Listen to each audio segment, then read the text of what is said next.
Just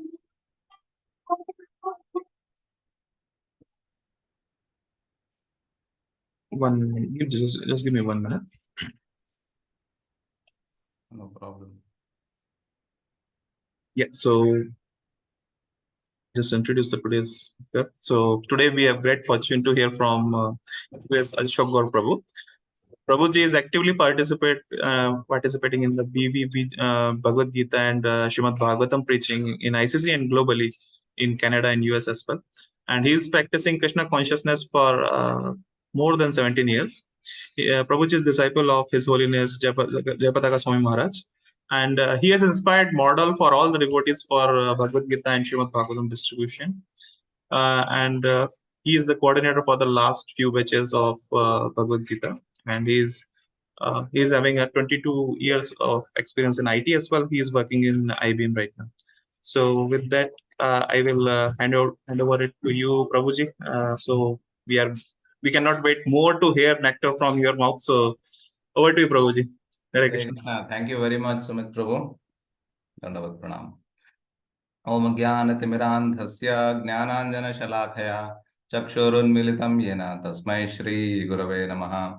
Shri Chaitanya Manobhishtam Sthapitam Yena Bhutale Swayam Rupa Kada Mahyam Dadati Swapadantikam. Nama Om Vishnupadaya Krishna Preshthaya Bhutale Srimate Bhaktivedanta Swamin Nitinamine.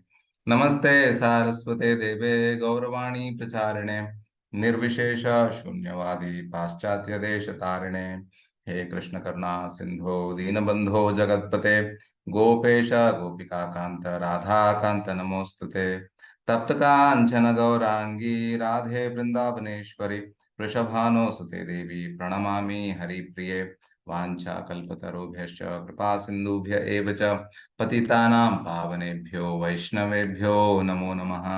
जय श्री कृष्ण चैतन्य प्रभु नित्यानंद श्री अद्वैत गदाधर श्रीवासदि गौर भक्त वृंद हरे कृष्णा कृष्ण कृष्णा हरे हरे हरे राम राम राम हरे हरे। मूकं करोति वाचालं पंगुं लंघयते गिरिं वन्दे श्री गुरुं दीनतारिणं परमानंदमाधवं श्री चैतन्यमीश्वरं हरि ओम तत्सत्। ओम विष्णुपदाय कृष्णपृष्ठाय भूतले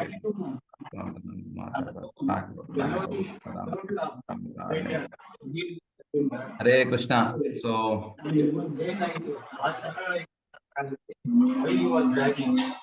you all can be on mute, so it will help us to focus on the subject matter today. Thank you very much. So last seeking the blessings of all the Vaishnavas assembled here, so that we can appropriately speak from Srimad Bhagavatam. So last yesterday we heard from Canto 5, and in the end of Canto 5 there was a description of 28 hellish planets by Shukadev Goswami. He talks about Tamisra, Andha Tamisra, Kumbhi Paka, Asir Patravana, Lala Bhaksha, and all kinds of different hellish planets. Hearing this, Parikshit Maharaj becomes very disturbed. He is very concerned. He is going to pass away after another 3 days, because already 6 cantos are done, another 6. So he is going to pass away after 3 days, but he is very concerned, very much worried about all the living entities in this world, how they will be delivered, what will happen to them, why they have to suffer. If I am having cancer and I'm going to pass away after 3 days, I'll be worried. I will need the attention. I want the care. I want the compassion. I want everybody to pray for me. I want everyone to come and chant the holy name for me. Parikshit Maharaj is not like that. He is beyond that conception, because he was completely blissful. He was completely situated in Krishna consciousness. He was worried about the people. So the 6th canto is actually in the center of Bhagavatam, and it is actually talking about the highest, the ultimate pure devotional service. The essence of entire Srimad Bhagavatam is there in the 6th canto. That is in the form of the glory of the holy name, which is coming through this pastime, of Ajamila. So Ajamila Upakhyan. So in this pastime, before we, come to the pastime, I want to, mention that, Parikshit Maharaj is saying that he says, अधुनेन महाभागा यथैव नरकान्नरः नानोग्रयातनान्यया तन्मे व्याख्यातुमर्हसि. He's saying adhunena mahabhaga, yathaiva narakannara. All the jivas, they are going to naraka. Most of them, 99% of the jivas, they go to naraka. Nana ugra yatana. They are going to suffer so much of hellish misery. Is there a solution?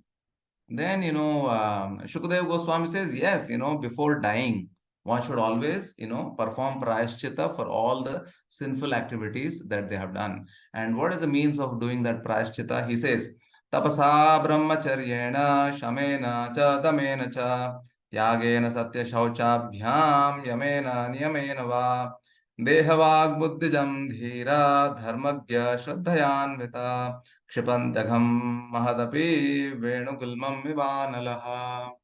So, Shukadeva Goswami is saying, tapasa brahmacharyena, one has to practice the process of celibacy. Yamena cha niyamena cha, yama and niyama, which is most needed. That means regulated habits, regulated sleeping, eating, regulation in anything, any activities that we perform, being controlled in senses, being controlled in mind.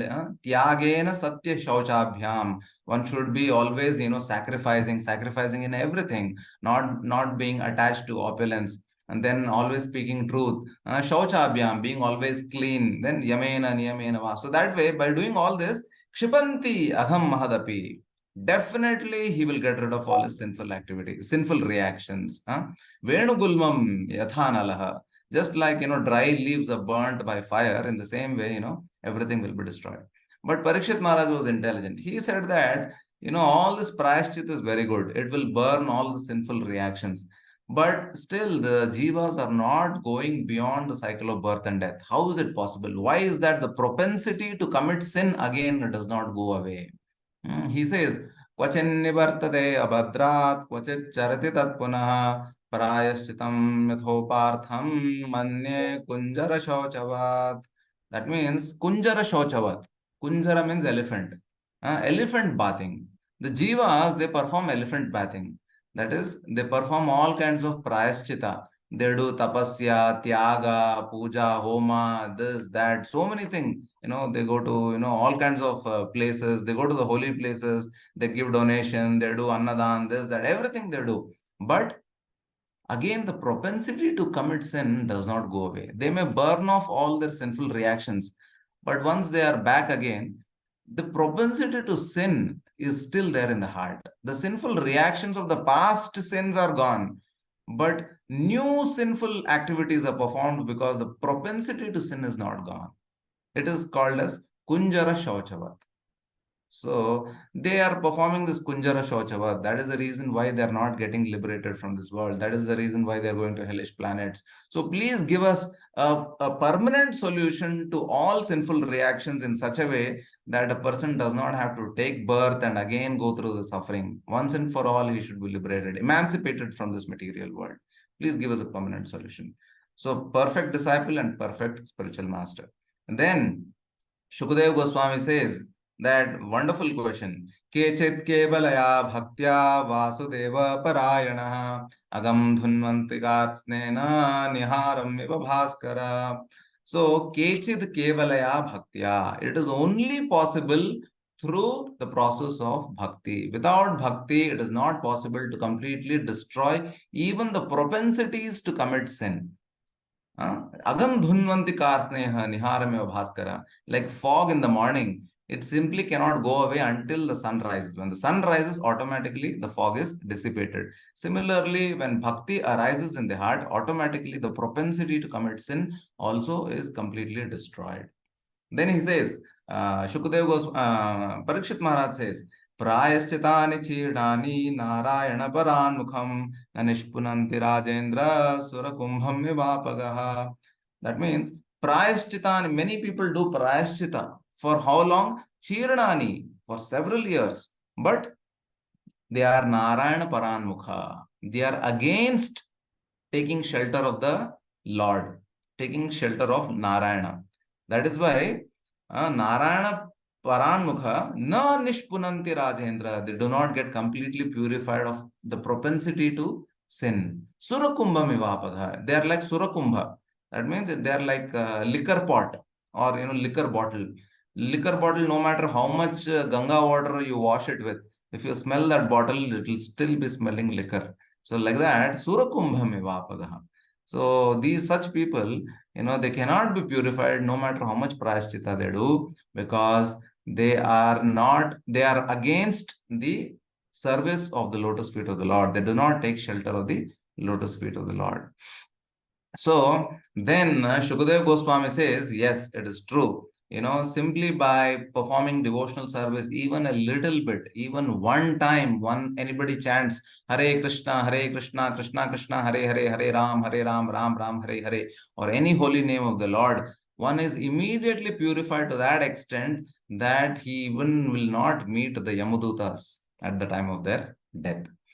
Sakranmana Krishna Padara Bindayor Niveshitum Tad Gunaragiyeriha Nate Yamam Pasha Bhratascha Tad Bhatan Swapne Vipashyanti Hichirna Nishkrita.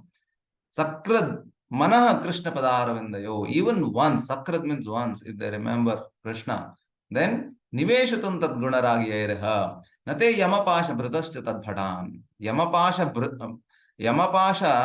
Bhritya, that means the servants of Yamaraj who hold the ropes. Swapne vipashyanti hichirna nishkrita. They will not even see the Yamadutas in their dreams. This is how he says.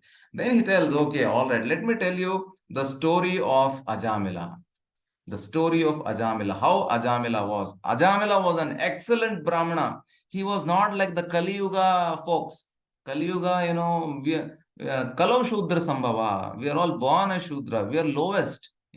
By training we can become a Brahmana, but by birth we are generally, Shudra, low level. But Ajamila was not like that. His qualities are mentioned. What was he? I am he Shruti Sampanna. He was perfect in all the Shastras. Shruti Sampanna. Sheela Vritta Gunalayaha. He was a Sheela Vritta Gunalayaha. Sushila, he had all good qualities. Gunalaya, he had an ocean of good qualities. Tolerance, patience, humility, forgiveness, everything. Gratitude, all of that. Then, Drita Vrito Mridurdanta. Drita Vrito means he had great determination. If he wants to perform some spiritual activity, he will do it. Mridur, he was very soft. Mridu means soft, like a flower. Danta means not Hindi Danta. It is Sanskrit Dant means control of senses. Shanta means control of mind. Danta means control of senses. So now he was Danta. Then Satyavan, Mantra Vichuchihi. He was truthful and he knew all the mantras. Not only that, Gurvagni Adhiti Vridhanam Shushrushur Anahankrita. He worshipped the Guru, he worshipped Agni, he worshipped the Atitis, all the Vriddhas, that means senior citizens. And then he was Anahankrita, he had no false ego. This was the quality. And what happened to him? Sarvabhuta Suhrat Sadhur Mitavag Anasuyakaha. So these are the other qualities where, he was Suhrit Sadhu. He was always associating with sadhus. And then Mitavak, he spoke very less. He had all the beautiful qualities. Then once, his father sends him to the forest, he'll ask him to go bring some, flowers and other things for worship of Lord. And then he goes there, and in the forest, as you can see in the picture, he gets attracted to a low-class woman, a prostitute being embraced by a Shudra man openly in the forest. So seeing this, his mind got agitated. Now remember, his qualities I mentioned. He was Dhritavrataha. So he had great determination, and he was also Shruta Sampanna. He had great knowledge of the Shastras. And also remember, he was Danta. He had all control of senses. This is how he was trained. But still, none of these are powerful in front of Maya, the illusory potency of the Supreme Lord. When Maya strikes, then we become powder. We are nothing. All our energy, all our learning, all our determination, all our control of senses, etc. Nothing works in front of the power of the illusory energy or the potency of the Lord called as Maya. So this is what happened. Ajamila saw that, he was agitated, then he tried to remember himself, instructions from the Shastras, instructions from the Guru. He also tried to control his senses. He did everything, but he just could not forget. And you can imagine, you can compare this to Kali Yuga. Kali Yuga, we are day in and day out, we are able to see Ajamila kind of scenes, in every street and corner. But there, only once in a lifetime he saw and finished. And we should not think that, oh, I'm not so degraded as Ajamila. I'm able to see all these scenes everywhere, but I'm not agitated like him. No, we are so degraded. We are in such a fallen situation that, it is no longer agitating us. We have become desensitized. We have seen it so much. We have degraded so much. It is so much filled in us, in our consciousness. We are already so degraded. We are thinking that we are elevated. We are not agitated. That is the problem. So this is a proof that although he was a great Brahmana, just by seeing one scene, he degraded himself. So then what happens? He goes to that prostitute, he begs her, then he marries her, he brings all the wealth to her, then he drives away his parents out, he drives away his wife, he also has a wife, he sends her away, he brings the prostitute, he starts living with her, then he's stealing, killing people, murdering, robbing travelers, and smoking, drinking. He's doing all kinds of sinful activities which are prohibited in the Shastra. And then finally, he produces 10 children through her womb. And there is one last child called as Narayana. Actually, he doesn't name him because some sadhus, they know, they are passing through, and they know that this fellow was a Brahmana and now he's become a fallen Shudra. So they say, you had such a good past. Why don't you name your son as Narayana? And that's how, because of his past, he remembers, he laments, and then he names his son as Narayana. And then, every day, that child, small child, 3-year-old, 4-year-old child is calling him, Narayana, come here. Narayana, go there. Narayana, don't do this. Narayana, don't do that. Narayana, drink this. Narayana, sit on my lap. Narayana, matri ankam gacha matri ankam mama ankam agacha. First thing after his namakarana, he says this, you get up from the lap of your mother and come and sit in my lap. That's it. All his sins were actually destroyed when he said that, but he was not aware of it. So that way, at the age of 88, when he had the small child of 3-4-year-old, death came and he was faced with death, and he was in the process of giving up his body. And when he was about to give up his body, 4 fearful looking Yamadutas come in front of him with ropes and weapons, and they are putting the noose around his neck and dragging him out. He's so fearful, so fearful. Generally a man passes stool and urine when the Yamadutas come. And then he starts screaming for his son, Narayana, Narayana, Narayana. He's screaming, for protection. Not the Lord, but for he's calling out his son. So hearing this, the Vishnu Dutas also come. The Vishnu Dutas come and they fight with the Yamadutas. They stop them. They say, you fools, nonsense. You don't know who you're dealing with. He is our man. You cannot touch him. He is not committed anything. You have no jurisdiction over this person. Then the Yamadutas are very amazed at the effulgence of these Vishnu Dutas, and they are not aware who they are. They thought they were some demigods, or maybe Surya or Agni or somebody came. So they said, we don't know who you are. You're looking very effulgent with 400 form. But this person is a sinful person. He's committed all kinds of sins. He's committed, stealing, killing, murdering people, drinking liquor, associating with prostitute, sending away parents and wife, etc., etc. So many things. Papishtha durachara go brahmana nindaka apatya bhojanastesham akale maranam dhruvam. He is a papishtha, he is a durachara. Go brahmana nindaka. He is an offender of religious principles and the brahmanas and the Supreme Lord. Apatya bhojanastesham. He is eating food which is leftover remnants of a prostitute. He is eating such food. Akale maranam. So he has to be taken away. He has to die. So that way, they were, about to take. Then Vishnu Dutas, they stopped them and they said that, you cannot do that. They said that Ayam hi krita nirvesho janma koti amhasamapi yadvyajahara vivasho namasvastyayanam hare. You cannot, because Ayam, this fellow, Ayam means this fellow. Ayam hi krita nirvesho janma koti amhasam. Amha means sinful. So janma koti amhasamapi, he was able to destroy sins of many, many millions of birth. Why? Because he took the name of the Supreme Lord Narayana. Yad vyajahara vivasho nama swastyanam hare. Hari's name he took. Out of desperation he took.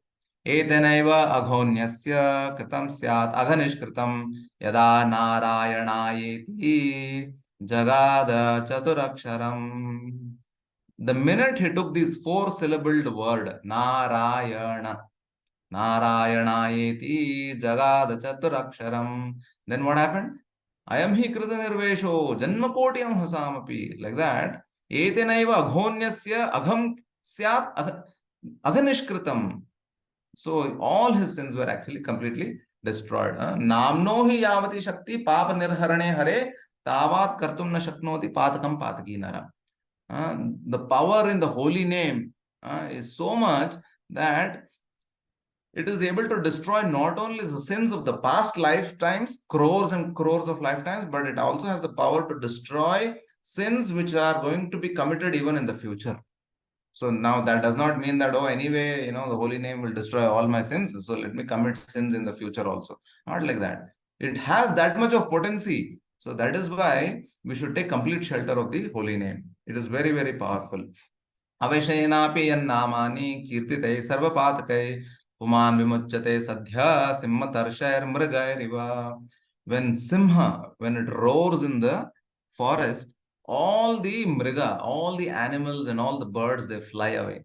In the same way, avashenapi yannamani kirtite sarvapatakai. Same way, when we chant the holy names of the Lord, Narayana, Hare Krishna, or whatever, then all the sins, they fly away like the animals flee when a lion roars in the forest. Like that. There's so many glories of the holy name. We don't have time for all of that. You have to purchase Bhagavatam if you want to know what the glories of the holy names are. Simply by purchasing the Bhagavatam, you get something which is priceless. That is, you get liberated from this world. You go back to the spiritual world simply by taking shelter of the holy name. All the glories of the holy name are there in the Bhagavatam, in this 6th canto. So you'll have to take shelter of that. So please leave your name and phone number in case you do not have Bhagavatam. We'll make sure that you get the Bhagavatam. Very important. Sakraducharitam yena hare-rityakshara-dvayam baddha-parikarastena mokshaya gamanam prati. Sakrad means only once. Ucharitam yena. By doing ucharana of what? Hare-rityakshara-dvayam. Now, many people may complain, Narayana yeti jagada chaturaksharam. Oh my God, 4 syllables, Narayana. Very difficult. Then, Shukadev Goswami saying, okay, forget it. I'll give you 2 syllables. At least chant 2. Jagada Chaturaksharam. What is it? That is Hari. Simply you have to say Hari.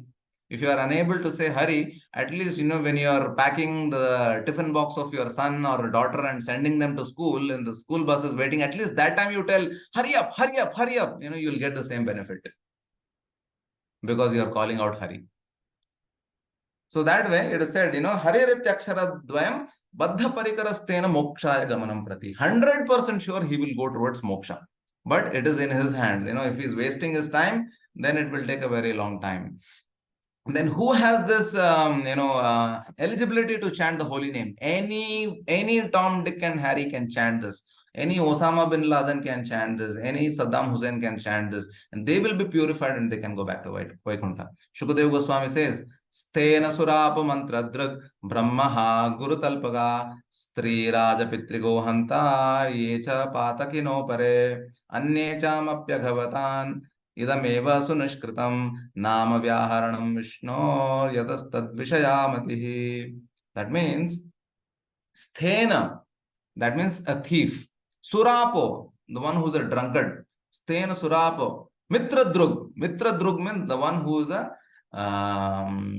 cheater of his friend, mitra drohi, they say, right? So stena surapo mitra drug, brahmaha, one who's killer of a brahmana, guru talpaga, one who has had illicit sexual relationship with one's guru's wife, that is called as guru talpaga.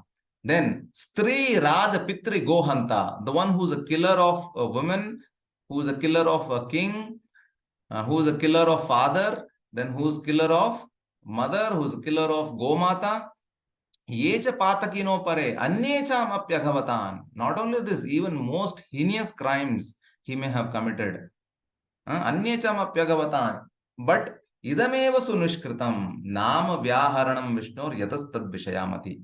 The minute you take the holy name of Vishnu, and immediately the ears of Lord Vishnu will become alert. He will think, who is that? Who is that? Who is chanting my holy name? He becomes alert. He doesn't see, his background. He does not see whether he is, Osama bin Laden or whoever it is. He only sees he chanted my name. That's all I know. He called out his son's name, but Lord Narayana saw that no, he's calling me. So he sent the Yamadutas here. I mean, the Vishnu Dutas here to protect Ajamila. So that is the amazing glory of the holy name. Many more holy name glories are given in Srimad Bhagavatam. For that, you will have to buy, without which, you will not know how to take shelter of the holy name. Sanketam parihasyam va sthobam helanam va. Vaikuntanam Grihanam Asheshagaharam Viduhu. Sanketam, that means indication. Sanket, hey, look at that fellow, that laborer, Krishna is coming now. You are not calling Lord, but you are calling that laborer, that Mestri, but you are calling out Krishna. That is called a Sanketam. Parihasyam, making fun, these fellows are all Hare Krishnas, or maybe somebody will say Dhammaro Dham, Mit Jaye Gam, Bolo Shubha Sham, Hare Krishna, Hare Ram. That is called as Parihasyam, making fun, musical entertainment. Stobam, that is also that. Helanam, disrespectfully, criticizing somebody by taking the holy name of the Lord. Vaikunta Namagrahanam Asheshaga Haram Viduhu. Even by doing any of this, by Sanketa, Parihasya, then Stopa or Helena, if anyone takes the holy name of the Lord without any intention of calling the Lord out of devotional service, still he will get the same benefit. Why? Because a medicine will not act based on the knowledge of the taker of the medicine, but medicine will automatically act because it is the property of the medicine to act. It does not depend on the knowledge of the medicine taker. It will automatically act. In the same way, whether we know the glory of the holy name or not, simply by taking it unknowingly also, it completely destroys all our past sinful reactions. And it brings us closer to the Supreme Lord. Ajnanat athava ajnanat uttama shloka namayat sankirtidam agham pumso dahe dedho yatha nalaha. That means ajnanat athava ajnanat. By knowingly or unknowingly. Uttama shloka namayat. If you take the holy name of the Lord, sankirtitam agham pumso, that sinful person, when he performs a sankirtana, dahed edho yatha analaha, just like dry leaves are burnt to ashes, in the same way all sinful reactions are completely destroyed. Patitam skhalito bhagnaha sandashta stapta ahata harirityaveshanaha pumanarhati yatana. Patitam skhalito bhagnaha, that means somebody falls, slips and falls from top of a mountain. Skhalito bhagnaha, his bones are broken. Sandashtas, he is bitten by a snake. Tapta ahata, he is burning out of misery, whatever it may be. Harirityaveshanaha pumanarhati yatana. If he simply remembers Hari, takes the holy name of Hari, Narhati Yatana, he will never go through hellish punishment. He will never go to Naraka, nor will he experience suffering when he is there, present, when he is experiencing that misery, simply by taking the holy name of the Lord. It is very important. So we should always take the holy name of the Lord. Then, after, saying all this, the Yamadutas are completely, shocked and surprised. Then Shukadeva Goswami tells that, Namocharan Mahatmyam Harer Pashyata Putraka Ajamilopi Yenaiva Mrityu Pashada Muchata. That means Namocharana Mahatmya. Look at the glory of the holy name. Namocharana Mahatmya Harer Pashyata Putraka. He is calling Hari in the name of his son. He is not calling him, but out of calling his son. Harer Pashyata Putraka Ajamilopi Yenevam Mrityupashadamuchyata. Simply by calling his son, he got released from death. Mriyamano Harer Nama Grinan Putropacharitam Ajamilopi Yeneva Ajamilopyagadhama Kimuta Shraddhaya Grinan. That means Mriyamano Harer Nama. This dying Ajamila, Mriyamana, or any dying person, Harer Nama, if it takes to the holy name of the Lord, like Ajamila took the holy name of the Lord, Mriyamano Harer Nama, Grinan Putropacharitam. He remembered only his son, 3-year-old son, stool passing son. He didn't think about the Lord also. So, Grinan Putropacharitam, Ajamilopyaga Dhama. Ajamila attained the lotus feet of the Lord in Vaikuntha. Kimuta Shraddhaya Grinan. What to speak of those who will, with Shraddha, take to the holy names of the Lord, chant day and night, and worship the Supreme Lord in pure devotional service. Is there any doubt about them? No, there is no doubt about them. They will 100% they'll go back to Krishna. This is what Shukadeva Goswami concludes. Then the Yamudutas are completely confused, and they run away from there, and they are very upset. And then they go back. They go to Yamaraj. So that comes in the 3rd chapter. You can go to the 3rd chapter. So Yamaraj, when the when the Yamadutas, when they see Yamaraj, so you can move to the 3rd chapter, Prabhu. You can move the slide to the 3rd chapter. Let all the people see the slide. At least by seeing the pictures. I'm sorry I didn't put any notes. At least by seeing the picture, we can visualize and imagine what has been going through between the Yamadutas and Yamaraj. So then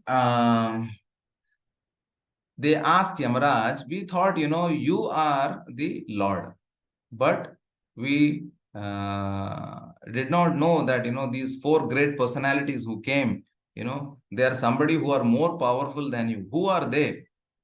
What are they? Then Yamaraj says, no, I am not the supreme. There is somebody more supreme than me. My Lord, Narayana, is more supreme than me. It is Narayana's servants who are called as the Vishnu Dutas, who had come. So wherever anybody who takes to the holy name of the Lord, or who takes to devotional service of the Supreme Lord, they do not come under my jurisdiction. Always remember that they will never come under my jurisdiction. So that is the reason why, you were not able to arrest him and bring him here. And then Yamaraj tells them that, always remember, bring me only those people who I am going to mention now. He says, Jihva navakti bhagavad guna namadheyam chetaschana smarati yaccharanarvindam krishnaya no namati yacshira ekadapi tanana yadvam asato krita vishnu krityan. Bring these kind of 3 people to me. Jihva navakti bhagavad guna namadheyam. Those tongues which do not chant the glory of the holy name and the pastimes of the Supreme Lord, Hari Katamrita, such people you grab them and bring them. Jihvana Bhakti Bhagavat Guna Namade. Chetaschana Smaratiya Charanarvindam. Those minds and consciousness which do not think and remember the lotus feet of the Supreme Lord. Bring such people. And the 3rd type, Krishna Yano Namati Yachira Ekadapi. Those who do not pay obeisances in the temple of the Lord, at the lotus feet of the Lord with their head, they do not pay Dandavat Pranam. Such people, Tanana Yadvam Asato Krita Vishnu Krityan. Bring such people who are Akrita Krita Vishnu Krityan.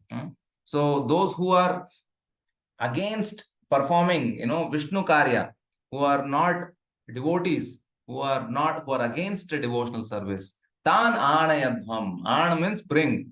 So like that, Yamaraj is telling Yamadutas, bring such people. Then he says, Tananayadvam sato vimukhatmukunda Padaravindamakandara sadajashram Nishkinchanair paramaham sakulair sangair Drishta grihe nirayavartmani baddha trishnan. He says, Tananayadvam, bring such people. Asato Vimukhatmukunda, those who are envious of the Supreme Lord, who are Vimukha, bring such people. Envy of the Supreme Lord, envy of the living entities, envious of devotees, anybody, such people you bring them. Vimukhatmukunda, Padaravinda Makaranda Rasada Jasram, who are very, very against or rebellious against Padaravinda Makaranda Rasada Jasram, hearing to the glory of the lotus feet of the Supreme Lord, or against the pastimes of the Supreme Lord, or the glories of pure devotees. Bring such people. Nishkinchanair Paramahams Kulaira Sangair, who do not take shelter of the Paramahamsas, who are having no desires, no material desires. And Jushtad Grihe Nirayava Atmani Baddha Trishnan, and those people who are very much attached to their homes, to their family, to their children, to their wife, bring such people. They are the proper recipients of hellish punishments. They are the ones who should be brought to me. This is how, he instructs the Yamadutas. And from that day, the Yamadutas have, wherever they see Vishnu Dutas, they run far, far away. That is why even if a dying man is dying, he is not a devotee, but there are some devotees who come to him and they are chanting the holy name for him. The Yamadutas don't even come for such persons because they are afraid of the devotees around him. Although that person may have been sinful, they are afraid, they don't come, they go away. So they go far away from the devotees, they don't come closer. Tasmat Sankirtanam Vishnor Jagan Mangalam Hasam Mahatam api kauravyo vai Mahatam api kauravyo aikantika sunishkritam. So Tasmat Sankirtanam Vishnu, always chant the holy names of the Lord.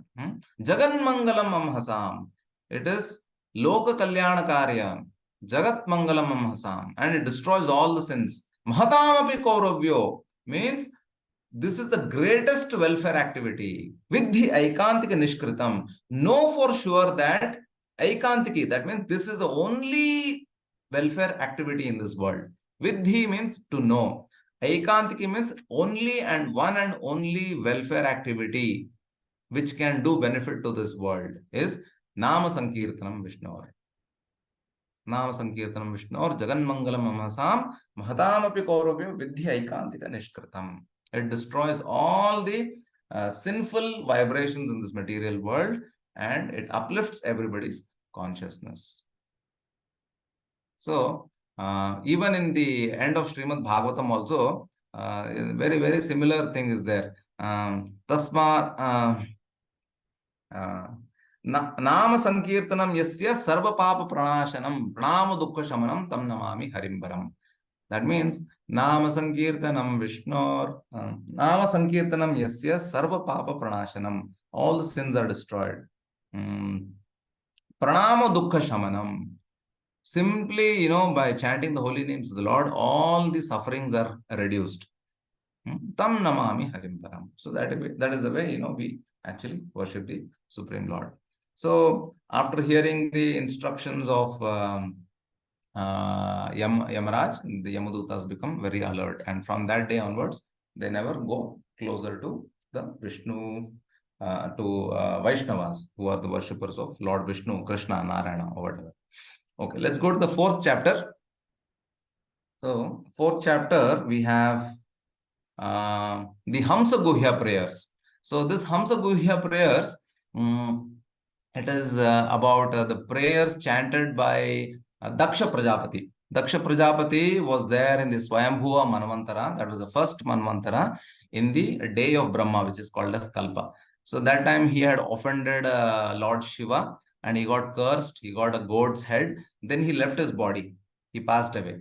And then after that, after many millions of years, then, the Prachetas, when they were performing austerities in the ocean, when they come out, Then they are given a daughter of the moon god called as Marisha.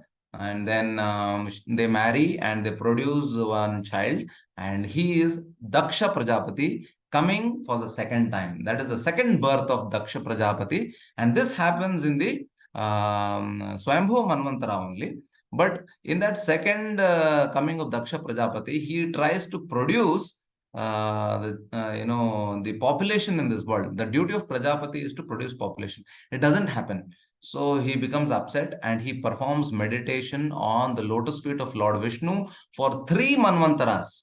You can imagine 3 Manvantaras is nothing but 71 into 3, 210 Chatur Yugas. That means 210 Satya Yugas, 210 Treta Yugas, 210 Dwapar Yugas, 210 Kali Yugas. That period long, Daksha performs meditation, in this Vindhya mountains.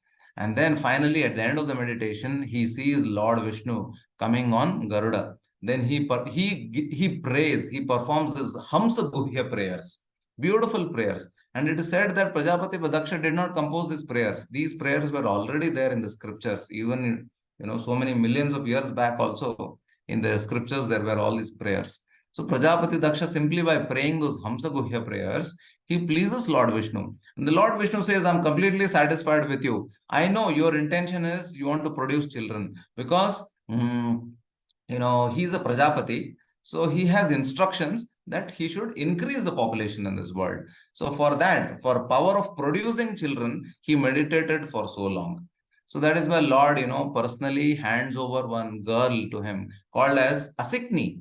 So that lady, Asakni, marries Daksha Prajapati, and Daksha Prajapati is very expert in producing children. And so he produces 10,000 children from the womb of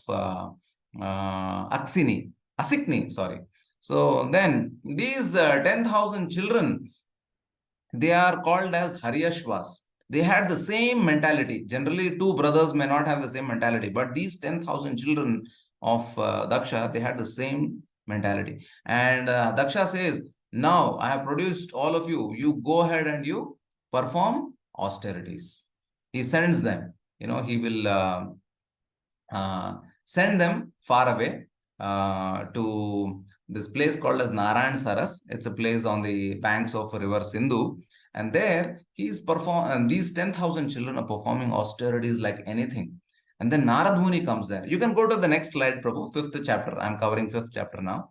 So that time, Narad Muni, he sees, these 10,000 children, they are struggling so hard. They're performing so great austerities just for the sake of producing children. And then he feels very pity on them. By performing the same austerity, you can attain the lotus feet of Lord Vishnu. You can get liberated. So he actually comes there, and Narad Muni, he comments. He gives a few riddles to solve. So when he passes on a few riddles, those beautiful riddles are there in the Bhagavatam. You have to buy Bhagavatam only, then you can know. So these riddles, they are very tricky questions about the material nature, about the material world, about the 25 elements, about the jiva, how he is struggling with the senses in this material world, how he is influenced by the mind, intelligence, etc., how he is trapped in the cycle of birth and death. But it is in the form of riddles. He asks such questions. And then they are expert, so they are able to crack these questions. And Narada becomes very happy and he gives them the mantra. He says, you are anyway performing austerities. Just perform austerities for Lord Vishnu and chant these mantras. By doing that, they all get liberated. And, they go back to spiritual world. When Daksha Prajapati comes to know about this, he becomes very angry. Then he is tolerant because he had offended Shiva in the past. Now he does not want to offend them again. Offend Narada again, because they are all devotees. We cannot offend devotees. So he'll control himself. Then he produces another 1,000 children. And now these 1,000 children they are called as Shavalashvas. And these Shavalashvas, they are also just like their brothers. Completely humble, simple, sincere, same mentality, and they're performing austerities like anything. Great struggle, in the forest, on the banks of the river, performing great tapasya. Then Narad Muni comes and he feels pity. Again, these brothers are also struggling so hard, just for producing children. You can simply produce children just like that, even without performing austerities. There is no great austerity needed for producing children. Why you are struggling so much? Look at your brothers. Your brothers, they solved these riddles and they, went back to Vaikuntha. Why are you being entangled in this illusory energy? And they ask, what are those riddles? And he'll ask the same questions. And they will solve that riddles. And all these 1,000 children, the Shavalashvas also, like their brothers Haryashvas, they also get liberated. They never go back home. And hearing this, Daksha Prajapati becomes very, very angry. He becomes very angry. And then when the next time Narada comes in front of Daksha, Daksha curses him. He says, you are simply destroying people. You are coming against, the order of the Supreme Lord. The Lord himself has given me, Asikni, so that I can produce children and I can spread the population. Why should I spread the population? Not because I have some sex desire, but because it is the order of Brahma and the Supreme Lord, so that the more and more population I provide, then the living entities will come and take shelter in these bodies, in the bodies of all the different species of lives. And then they will get an opportunity to practice dharma. They will get an opportunity to practice bhakti, sanatana dharma, and then they will get liberated. When there is nobody to produce population, when there are no material bodies, how will the jivas which are entrapped in the material world, how will they get liberated? So you are against, dharma. So I curse you that, you should never stay in one place and destroy people's mind. You should always be traveling. You should always be on the move. So like that, Daksha curses Narada. Narada becomes very happy. He says, this is what I wanted. In the mind, he says, this is what I wanted because I want to travel everywhere. I don't want to be in one place. And wherever I go, if I see anybody who's struggling, who's performing austerities or who's sinful, I want to deliver them. So that way, Narada Muni has many, many, many thousands of disciples because he delivers wherever he goes in different planetary systems in this entire world. He goes there and he delivers all of them. So he accepts the curse of Prajapati Daksha. Okay. So after accepting the curse of Prajapati Daksha, we will go to the next slide, Prabhu. So there is the 6th chapter. In the 6th chapter, we have the details of the daughters of Daksha. So Daksha produced 60 daughters. In that, 10 daughters he gives to Dharmaraj, that is Yamaraj. Then another 13 daughters he gives to Kashyapa Muni, and then that is 23. And then 27 daughters he gives to Soma, and they all become the Nakshatras. So that is 50. And the remaining 10 daughters he gives again 4 daughters to Kashyapa, and then again two and 2 daughters to other demigods. It is mentioned in the text here. So like that, these 60 daughters are the ones who are responsible for creating all the 84 lakh species that we see. Birds, animals, insects, four-legged animals, this, that, all these species in this world that we are seeing, they have all come from the wives of Kashyapa Muni, Yamaraj, and then from Soma, like that, they are all from the daughters of Daksha. Actually, Daksha had 16 daughters in the Swayambhu Manvantara. In the Chakshusha Manvantara, he is having 60 daughters. In that first Manvantara, also 16 daughters. In that also, he gives 10 10 daughters to Dharma. Then he gives then 3 daughters to I think to Agni, and then 1 daughter to Lord Shiva, who is Sati, and then he also gives 1 daughter to the Pitri Ganas, in the Pitri Loka, Agni, Pitri Loka, then Lord Shiva, then 3 to, like that, 16 daughters he gives to different. But in the Chakshusha Manvantara is the place where he actually gives his daughters to Kashyapa Muni and Dharmaraj also once again. So like that, his daughters are. It is because of the daughters of Daksha and the daughters of Kardama Muni, the entire population in this whole world, in the whole universe has spread. So when Daksha, after failing, by producing the Haryashvas and Shavalashvas, which are 10,000 and 1,000, 11,000 sons he produced, and they all simply were delivered by Narada. He was so upset that he produced only 60 daughters. And seeing the 60 daughters, this time Narada, he didn't interfere. He said, women I am not going to see because I am a sannyasi. I have nothing to do with women. Let him do whatever he wants. And by that 60 daughters only, the entire population in this entire world increased. So that's how, Narada spared those 60 daughters. He didn't approach them. Okay, now let's go to the more details are there about the genealogical table, but I'm not going to go into that details. Let's go to the next one where we start the Upakhyan of Vritrasura, where Indra offends his spiritual master Brihaspati.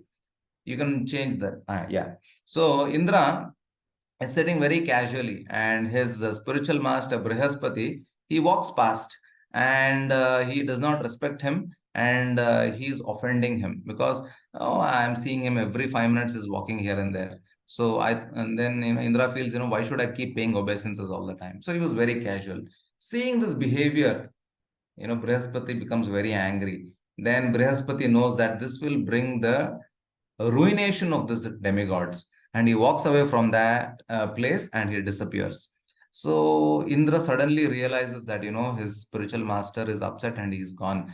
Then he realizes his mistake. Then he understands it is because of my dabbar buddhena aishwarya mattena, because of my aishwarya matta, because of my pride due to the opulence, and because of my low intelligence that I should be respecting everybody.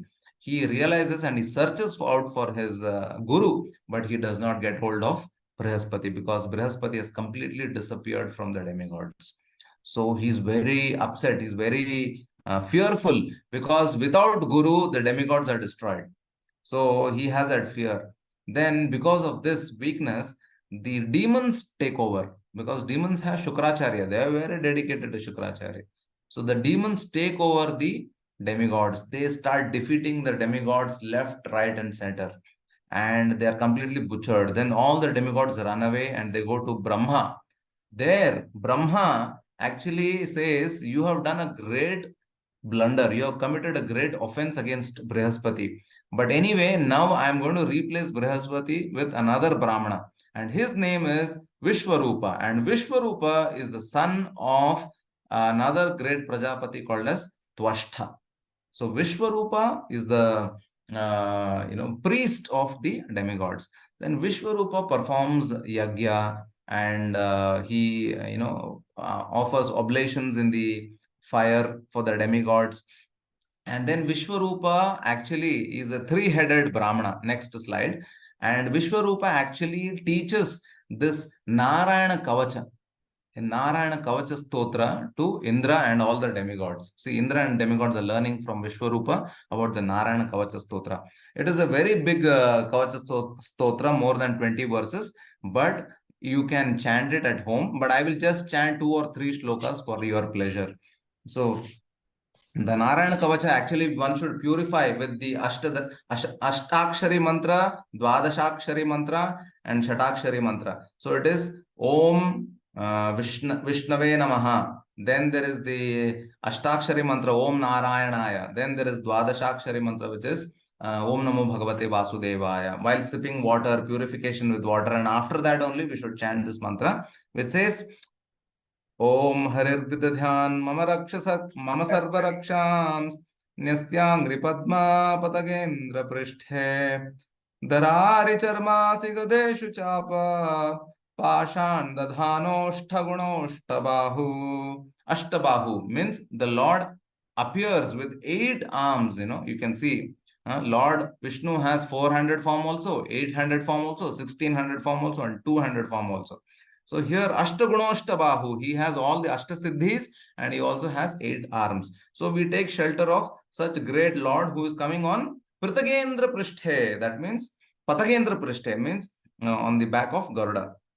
Then Jaleshu Mamra Kshatu Matsya Murtir Yado Ganebhyo Varunasya Pashat स्थलेषु मायावटवामनो व्यात् त्रिविक्रमख्ये वटु विश्वरूप जलेषु माम रक्षतु Matsyamurti. In water, if I fall in water, if whenever I am there inside water, I will pray to Matsya. Matsya will protect me.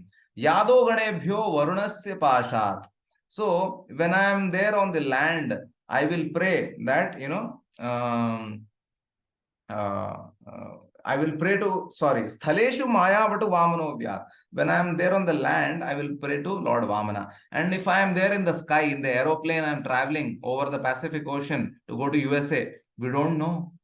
Anybody can crash. So I will remember whom? Trivikrama. Because Trivikrama is spreading his leg, he will protect me in the sky. So on the land, Vamandev will protect me. In the water, Matsya will protect me. Varuna will protect me also from Pasha. Yado Ganebhyo Varunasya Pashat.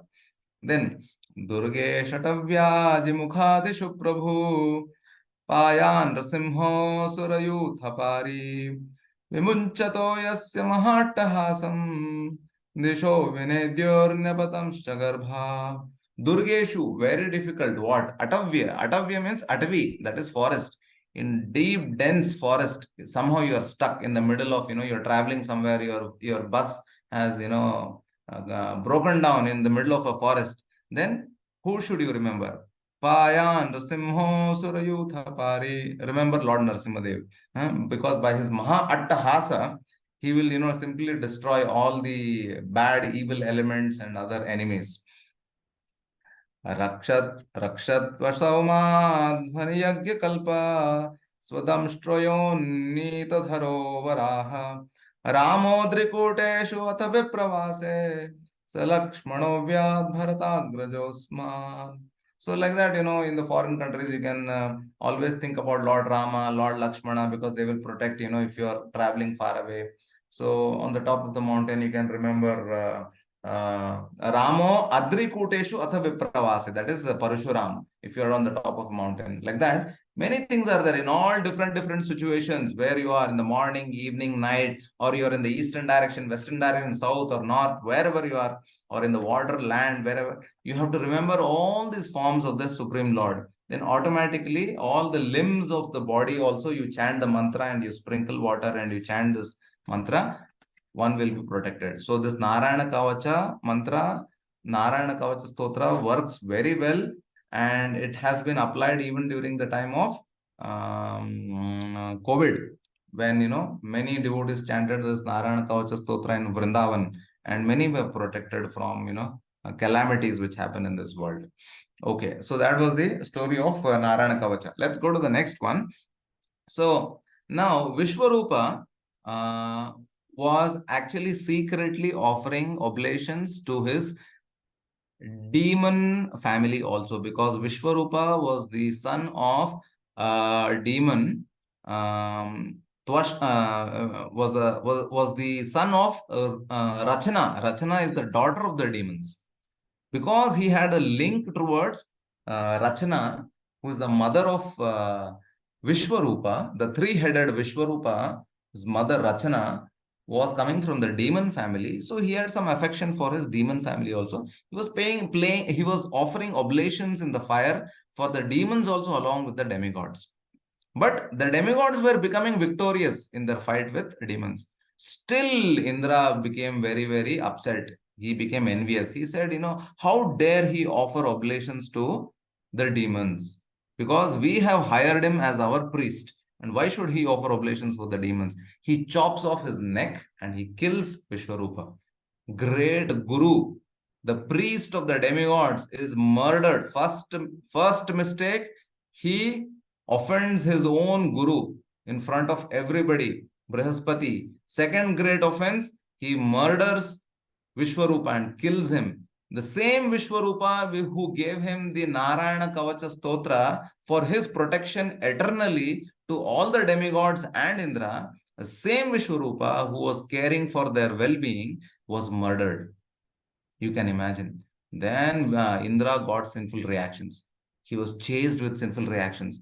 And because of that, he had to pass away. He had to pass away to do his duties. He had to give away his sinful reactions to to the land, to the water, to the women, and also to the trees. So the land, when it took sinful reactions from Indra, it became desert, and water started giving bubbles, and the tree started giving very dirty, liquid called as sap. And then women, they started having their monthly cycles. Like that, the sinful reactions were taken from Indra because he had committed this great offense of killing a great Brahmana guru, that is Vishwarupa. Then, after Vishwarupa was killed, then Vishwarupa's father, Twashtha, who was a great Prajapati, he became angry. He says, so shameless. We provide a priest and we provide a guru to the demigods because they were struggling so hard against the demons, and they are murdering the guru itself. So he will perform a yagya. In that yagya, he prays that, let there be an enemy of Indra who will destroy Indra. But there is a problem in the ucharana of the mantra. And instead of saying, let there be an enemy of Indra, he chants, let Indra become the enemy of the person who I am creating. Indra Shatroh. Instead of Indra Shatru, he says Indra Shatroh. Just one small intonation, that's it, finished. So that how, so much of sensitivity is there in the chanting of the mantras. So because of that, Indra became the enemy of the person who was coming out of that yagya. Out of that yagya, Vritrasura came out. Vritrasura was a powerful, powerful demon. But at the same time, he was also a devotee. Now let's know, his background later on. So what Vritrasura did? So Vritrasura became, very fearful, and he started chasing the demigods and destroying them. Again, the demigods had to run away. Again, they went and they took shelter of Brahma. They said, my lord, we have committed a great blunder by killing Vishwarupa. Now, Vritrasura, a demon, has been produced. We will be destroyed. Now, do something for us. Then, Brahma says, you fools, we gave you a proper guru and you did not take proper shelter. Now, you worship the Supreme Lord. I can't do anything. And all the demigods, they worship the Supreme Lord very intensely. Then the Lord appears. And the Lord says, oh, don't worry so much. You go to one rishi called as Dadichi Muni and you ask for his bone and he will give you the bone. And then, you can, kill that demon with that weapon which is created out of that bone. So the demons are thinking, how can we ask a living rishi, Dadichi, to give his body? So they approach him. Very shamefully they ask, my dear Dadichi, we want your spinal bone because we want to make a vajra out of it. It is the instruction of the Supreme Lord that, you give your spinal bone so that we can make an vajra out of it and then kill the demon Vritrasura. Dadichi Muni, very jokingly, he plays with the demigods. He says, tell me something about dharma. What do you know about dharma? What is the essence of dharma? And so many questions he'll ask. And the demigods answer them very nicely. And then Dadichi Muni becomes very pleased. Then he says, all right, no problem. I'll give up my body. So in this yogic trance, he amalgamates all the 5 elements on his body. And then he gives up his body. And they take the body and they take out the spinal bone of Dadichi. And they will make one vajra out of it. A thunderbolt weapon for Indra. And Indra uses this weapon in fight against the demigods. So you can see the fight in that second picture where, Vritrasura is crushing all the demigods. Actually, all the demons on the side of Vritrasura, they run away. They are unable to support Vritrasura. Then Vritrasura says, you shameless demons, you will not even attain heaven, nor you will only go to hell. So alone Vritrasura is fighting with the entire army of great demigods who are having powerful weapons. And Indra is throwing his club, and Vritrasura just simply grabs the club of Indra by one of his hands, and he smashes that club on the head of Airavata, his elephant. And that Airavata goes far away, hundreds of yards away, and it falls along with Indra. So powerful Vritrasura was.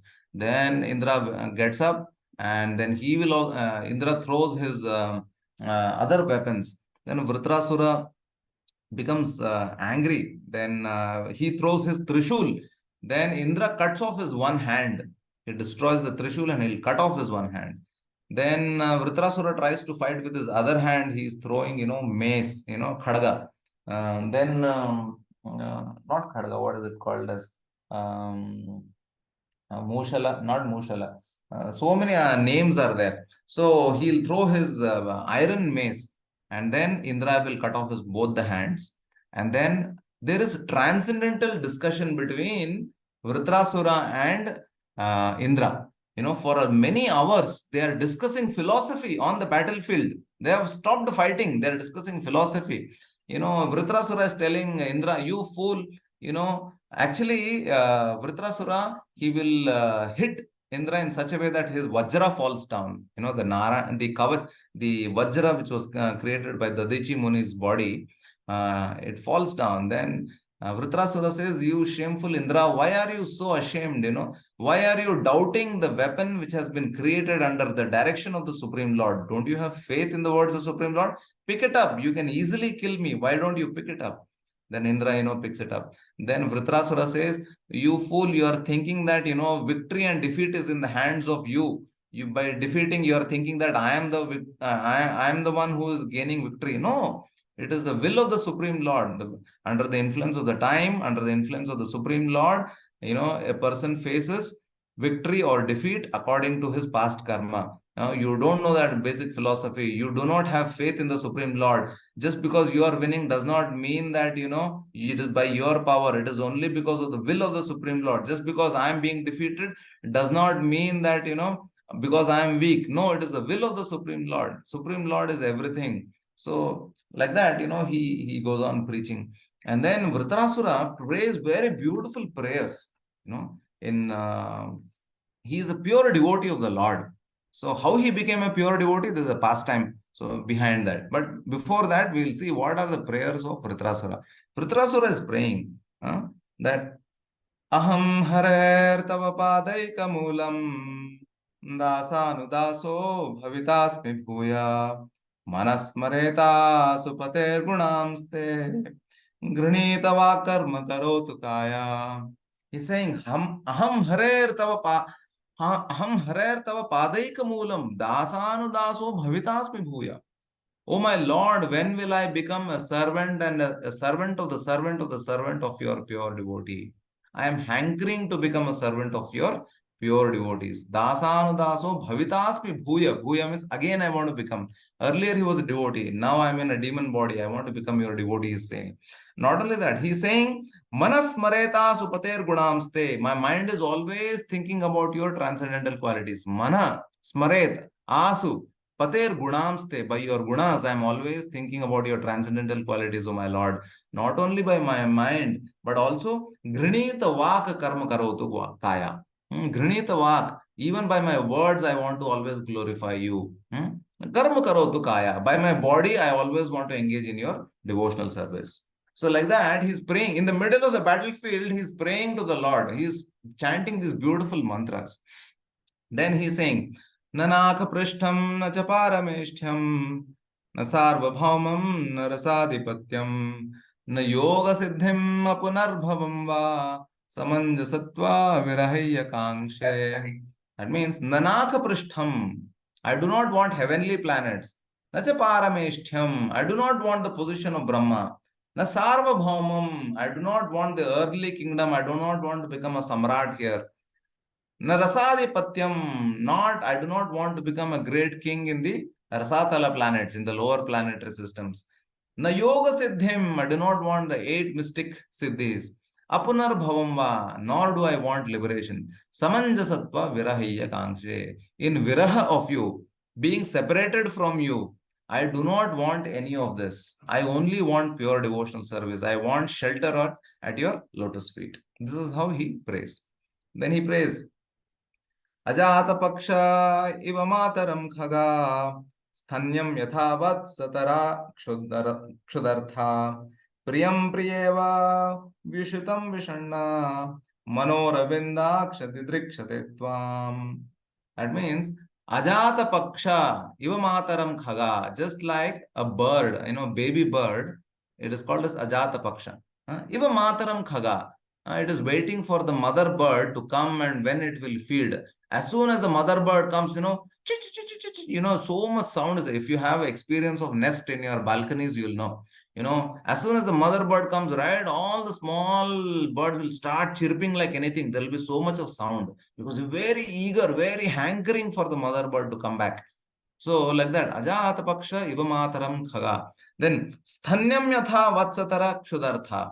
Just like vatsa, like a calf, is waiting for drinking the milk of mother cow. Sthanyam yatha vatsatara kshudartha. Priyam priyeva. Just like a wife is waiting for her husband who's gone far away from the land to a distant place. Vishutam vishanna. Priyam priyeva vishutam vishanna. He's gone far away. After many, many months, he's coming back. Then, she becomes very happy. Oh, finally, my husband has come back. She's eagerly waiting when he'll come back. So, in the same way, he's telling, Manoravindaksha didrikshate tvam. In the same way, my mind is also hankering to take shelter of your lotus feet. He's very eager to take shelter of the lotus feet. So, hearing all this, Indra becomes amazed. He says, wow, great. Then all the demigods are saying, my dear Indra, will you sit and hear pravachan here, or will you kill him also? Because we are in the middle of battlefield. We cannot be hearing all this. Then Indra says, already 3 mistakes have been done. First of all, I have offended great Guru, my Brihaspati. Second, I have murdered my other Guru, Vishwarupa. Third, indirectly, we have asked you suicide yourself. That is Dadichi Muni, who killed himself because, the demigods are very eager to protect themselves to get their opulence back. So it is as good as murder only. And the fourth one is Vritrasura, who is a great soul who's praying such beautiful prayers to Lord Vishnu. He's a pure devotee, pure Vaishnava. Now, if I kill him, I am finished. I cannot do that. Then all the demigods tell him, no, don't worry. You are having, Narayana Kavacha. Not only that, this powerful Vajra, which has been created by Dadichi Muni, is infested with the power of Vishnu. So this will protect you. Not only that, after killing him, we will perform Ashwamedha Yagya, and then, all the sins will be completely purified. Don't worry about it. Then, with great courage, Indra tries to kill Vritrasura, but Vritrasura is so powerful, he becomes so huge that he will swallow Indra along with Airavata inside his mouth, and he will go inside his stomach. Then Indra, he will take a very long time, several days, to cut open his stomach with that same Vajra created by the Dadichi Muni's bone. He will come out of the stomach of Vritrasura. And now mind, Vritrasura is having no hands, still he swallowed him. And he cuts open the stomach of Vritrasura, comes out, and he chops the head of Vritrasura. And it takes 1 year for Indra to cut off the head of Vritrasura. 1 celestial year, 1 demigod year. That is like, 36,000 years to chop off the head of Vritrasura with the weapon, which is the thunderbolt created by the bone of Dadichi, which is invested with the power of Narayana Mantra. Still, it took such a very long time. So Vritrasura was very powerful.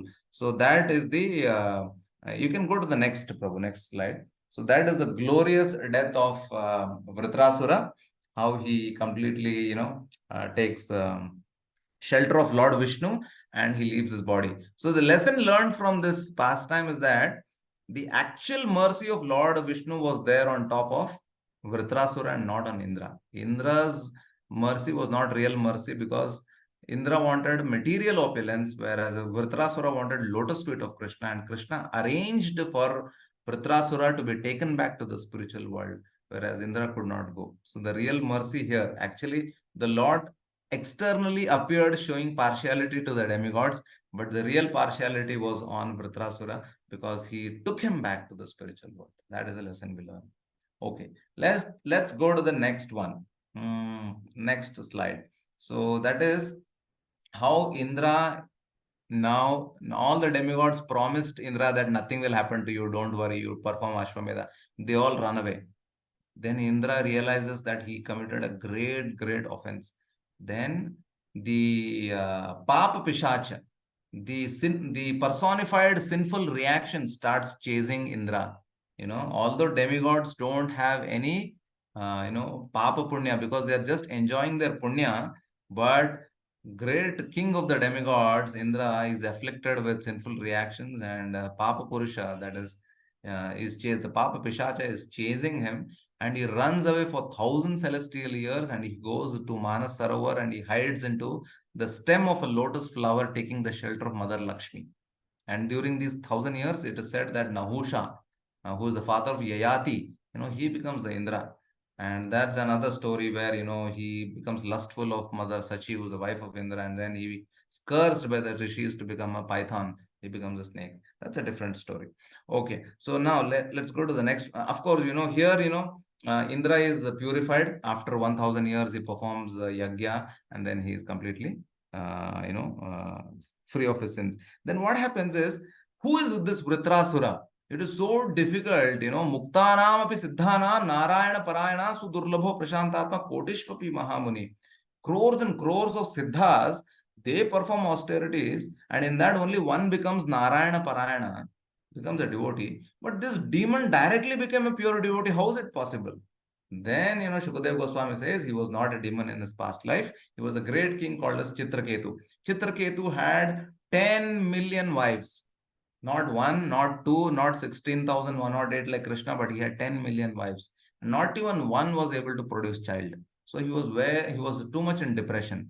And then finally, because he was going on marrying, just because he wanted to produce a child, and nobody could produce child.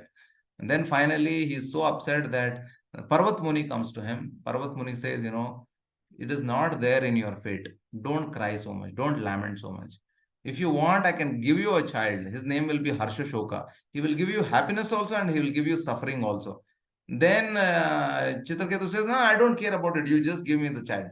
And then he blesses him, and the child is born. And the child is born to the first queen, whose name is Kritadyuti.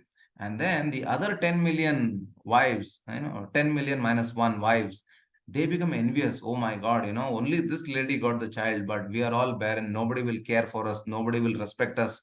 We are rejected. Only she will get all the respect. Let us kill the child. Let us all be equal. So they all plan to kill the child. They poison the child and they kill the child. And that child, who was Harsha earlier, now became Shoka. So then, Chitraketu is lamenting, and then again Parvata Muni comes along with Narada Muni and tells him that, why are you lamenting? This child is not your child. It is a jiva. According to our karma, we come together and we separate together. Everything is in the hands of the Supreme Lord. The Lord is the supreme controller. We are not the controllers. We are attached to family. We have this moha or illusion of having our child, our family, our relations, but nobody belongs to anybody. Everybody is part and parcel of the Supreme Lord. So they give transcendental knowledge to Chitraketu. And then they also make the child alive, and the child talks as a jiva, not as the son of Chitraketu. He says, which father are you? I had millions of fathers and mothers in the past. Which number is yours? Which father are you? Then, Chitraketu loses all attachment to the child. He says, all right, I have had enough of spiritual knowledge. Thank you. You can leave. The child leaves his body.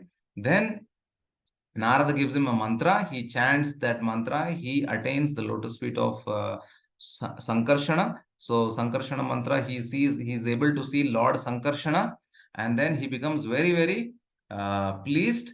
And Lord Sankarshana blesses him that Sada, you'll always be a pure devotee. Then Chitraketu becomes, Vidyadhara.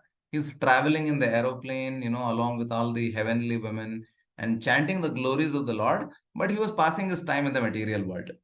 So the Lord did not like it. The Lord wanted Chitraketu to come back quickly to the spiritual world. So, but he was passing his time happily in the company of women in the material world, in the Vidyadhara Loka. So the Lord arranged in such a way that Chitraketu forcibly comes back to me.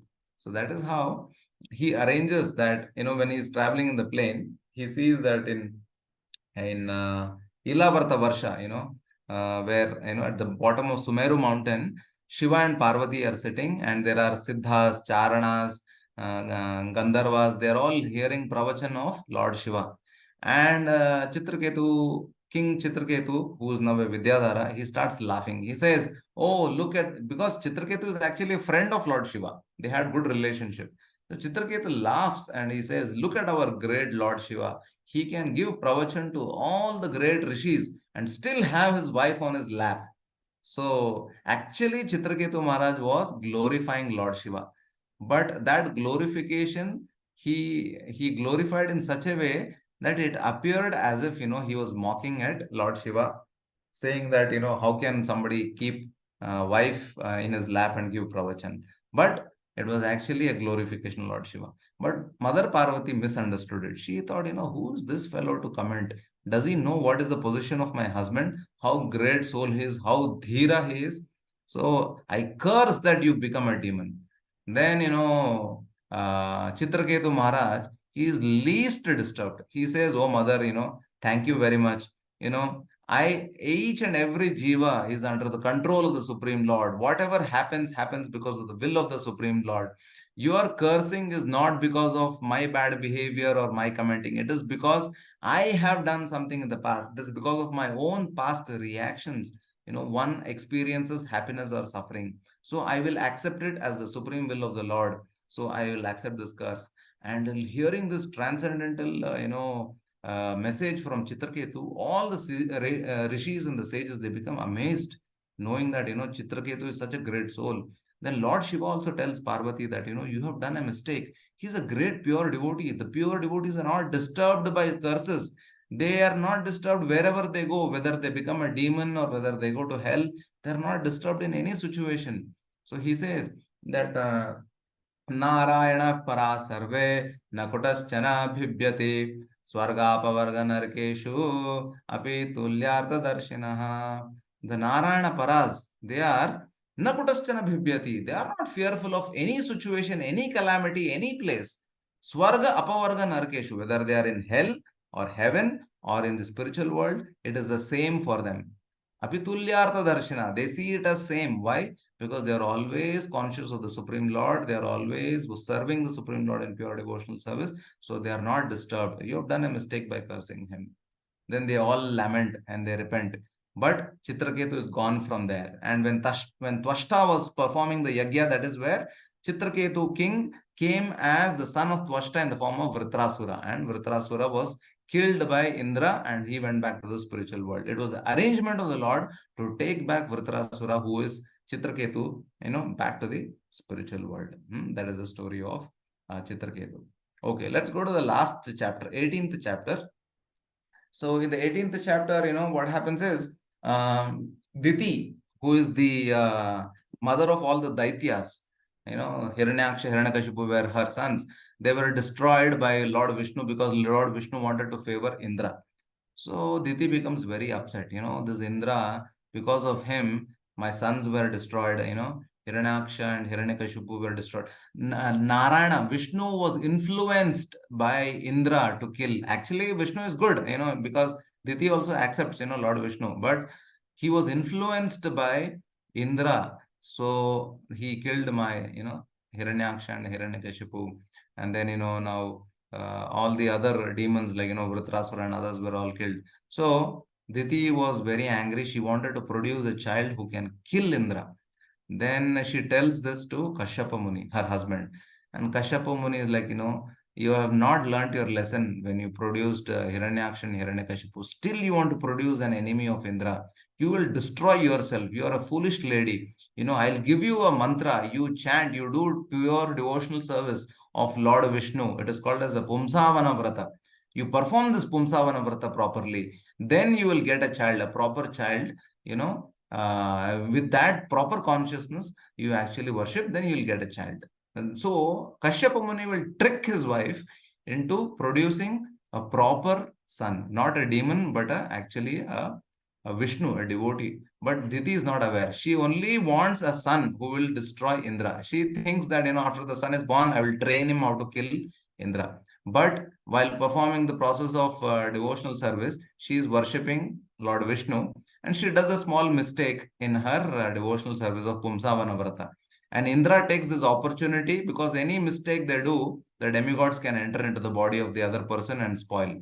So when she does that mistake of not washing her hands and legs at a certain point of time, Indra takes this opportunity and enters into her womb, and he cuts the embryo into 7 pieces. Still those 7 children, they start screaming, oh Indra, my father, my father. Then Indra is shocked.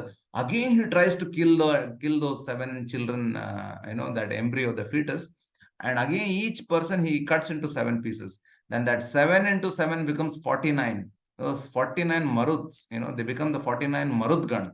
They don't die. Then Indra, blesses them. He says that, you are all accepting me as your dhata. So I bless you that, you all become my followers. And when they come out, they are all Vaishnavas because, mother performed pure devotional service when she was carrying the baby. So, they turn out to be Vaishnavas. They cannot kill Indra. They accepted Indra as the master. So they all become 49 Marudgans. They are all the demigods, They are the demigods born of a demon mother, but who are, under Lord Indra. So that way, simply by pure devotional service, the consciousness of any person, the mother or the child, can easily change and he can become a devotee. So this time she didn't produce Hiranyaksha and Hiranyakashipu like demons, but she produced great devotees like the Marudgans. So that was the end. And after this also, there is the process of Pumsavana Vrata. It can be practiced, but in the age of Kali Yuga, to practice that Pumsavana Vrata is very difficult. And that comes in the 19th chapter. So instead of that, one can simply chant Hare Krishna, Krishna Krishna, Hare Hare, Hare Ram, Ram Ram, Hare Hare. So all the desires are simply fulfilled by chanting this Sankirtana. This Sankirtana. Kalim Sabhajayanti Arya Gunagna Sarabhagina Yatra Sankirtanena Sarva Swartopi Labhyate. All the swarthas that we have, all the desires that we have, swartha means desire. All the desires that we have will be simply fulfilled by Sankirtana, Hare Krishna mantra. That is why Kalim Sabhajayanti Arya, all the great souls, they glorify Sankirtana. Yatra Sankirtanena eva sarva swartopi labhyate. All right. So we end the 6th canto here. Thank you very much. Grantaraj Srimad Bhagavatam ki Jai. So anybody has any questions, they can ask. And if you have any much further doubts, then you will have to buy the Bhagavatam there. You can get many more answers. Thank you, Prabhuji, for the wonderful session. I think I hope everybody likes the session, and really it was a very great session. So we are open for questions and answer now. So anybody has any questions? Hare Krishna, Prabhu, Dandavat Pranam. Hare Krishna, Dandavat Mataji. Prabhu, which Muni come? Parvata Muni or Angira Muni are same, Prabhu? No, Parvata Muni is different, Narada Muni is different. No. Angira Muni is also different. The Chitraketu Maharaja's place is Angira Muni comes or Parvata Muni comes, Prabhu? No, Parvata Muni first he comes, blesses him for child. And when the child is dead, then Parvata Muni comes along with Narada Muni. Okay. Parvata Muni and Narada Muni are best friends. Okay. Yeah. Thank you, Prabhu. Excellent, Prabhu. Excellent. The entire canto, your condenses. Thank you. Thank you. Hare Krishna, Dandavat. Hare Krishna, Prabhu. Dandavat. Hare Krishna, Dandavat, Prabhu. Purushottam, Prabhu. Very excellent class. Prabhu, I have a question. This canto is entitled as Prescribed Duties of Mankind. How this title is connected to the chapter of this canto, Prabhuji? Very good. And what are the duties to be performed? Correct. Okay. So, there is this 10 topics in Bhagavatam. That is, Atra Sargo Visargascha Sthanam Poshanam Utayaha. Then Manvantara Ishanu Katha Nirodho Muktir Ashraya. These are the 10 topics. So, Sarga and Visarga, that is creation, primary creation and secondary creation, they are all discussed in Canto 2 and Canto 3, and certain element even in the Canto 4. Sthanam is nothing but platform, support. That support is the material universe, the structure of the material universe. That is completely described in the 5th canto. A universal structure is given. Then there is Poshanam. Poshanam is nothing but sustenance or taking care or what do you call existence, maintenance. How to maintain ourselves? What is the actual dharma? What is the actual dharma? What is paro dharma? What is varnashrama dharma? So in that paro dharma, this devotional service actually maintains us. The jivas can be maintained. In this devotional service, the most important is the chanting. In that, there is actually Navavidha Bhakti. In that Navavidha Bhakti, the first one is chanting of the holy name. So the chanting of the holy name is glorified so much. So Ajamila unknowingly took shelter and he was protected. In the same way, Vritrasura took shelter of devotional service. He was actually delivered. So that is why, this canto comes under Poshanam. So that is why, it is entitled as, as you said, duties of the mankind. Thank you, Prabhuji. Yeah, so it's also complicated, but this is the understanding. Thank you. So in the chat, we have got a question by Jyoti Mataji. 2 questions she had. So first one is like, why Lord was so merciful to Ajamil, who was having huge false ego? Because Lord doesn't spare with those who have huge false ego. And second question is, we'll take first question. Yeah. So first question, Mataji, that is a difference between insignificant jiva like us and the Supreme Lord. We have big false ego, but the Lord has no false ego. The Lord saw, oh, my devotee Ajamila is such a great soul, because in the beginning I told you, right? What all his qualities were. I am he, Shruti Sampanna. He had studied all the Shastras. I am he, Shruti Sampanna. Sheela Vritta Gunalayaha. He had all the great qualities: tolerance, patience, humility, forgiveness, gratitude, all of those qualities. He was Dridavrato, Mridu. He was Danta. He was a great, determined person. He was actually worshipping, the Supreme Lord. 1 second.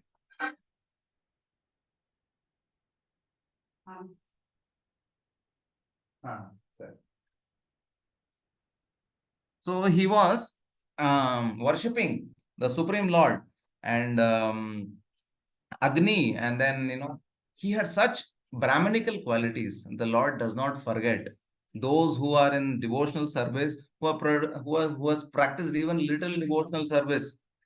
We may deviate away, but the Lord will not forget us. The Lord is always trying to bring us back. We may go away, we may become sinful. So we may have, false ego or whatever. He was not, his false ego was nothing. He was not having false ego like us. He just got deviated because he was influenced by Maya. So that is why he fell prey to, women. So that way, Ajamila had performed so many pious activities in the past. The Lord never forgets it. We may forget, but the Lord will never forget it. The Lord is very, very merciful. The Lord says, Api chetsu duracharo bhajate maam ananya bhag sadureva samantavya samyak vyavasito hisaha. Even if somebody is api chetsu durachara, but bhajate maam ananya bhag, somehow even little he does, some bhakti, somehow by mistake he chants, sadureva samantavya, he is my sadhu.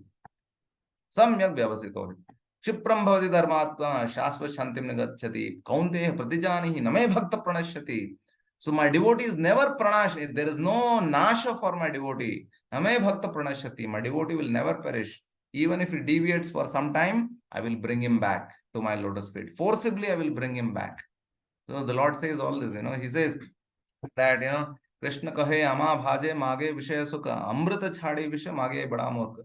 Ami vigye murkhe vishay kina deba swacharnamrita diya vishay bhulaiba. So somebody may ask for material desires.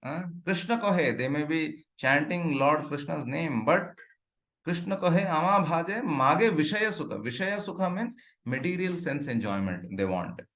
But amrita chhade vishay mage bada murkha. But he is a fool. The Lord is telling you are a fool. Why? You are giving up nectar. Amrita chhade mage visha. You are giving up nectar and you are asking for poison. By sense enjoyment, you only perish. You go to hell. That's all. Then he may be a fool, but I am not a fool. So the Lord is thinking like that. So the Lord says Ami Vigya, yei murkhe, but I am intelligent, but he is murkha. Vishay ki na diba, why should I give him poison? Vishay bhulaye ba.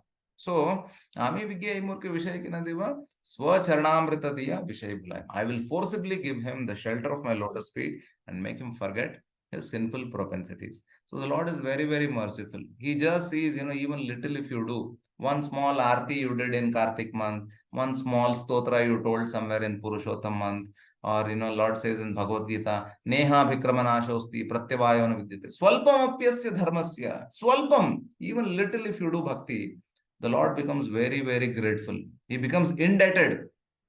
So he is unable to repay back. So he wants to forcibly take us back to him. So he makes arrangement.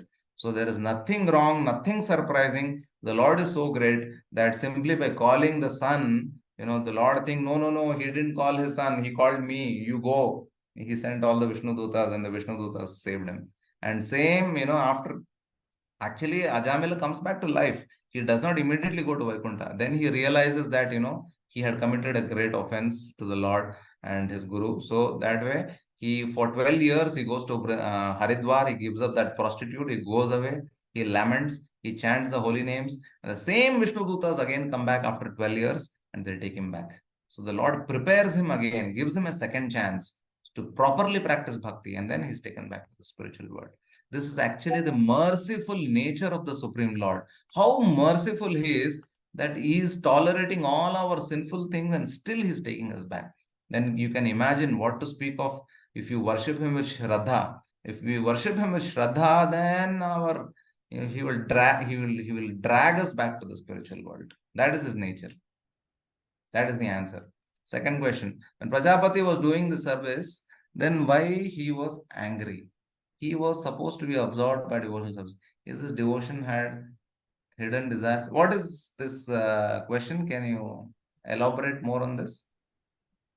Hare Krishna Prabhuji, my question is, you told that he was angry. So I was just thinking that did he had some hidden desires? Like he wanted to show off his position or he wanted to impress Lord. That's the reason he was angry, because he was not any soul. Like he was not that conditioned. He was very elevated and Lord gave darshan to him.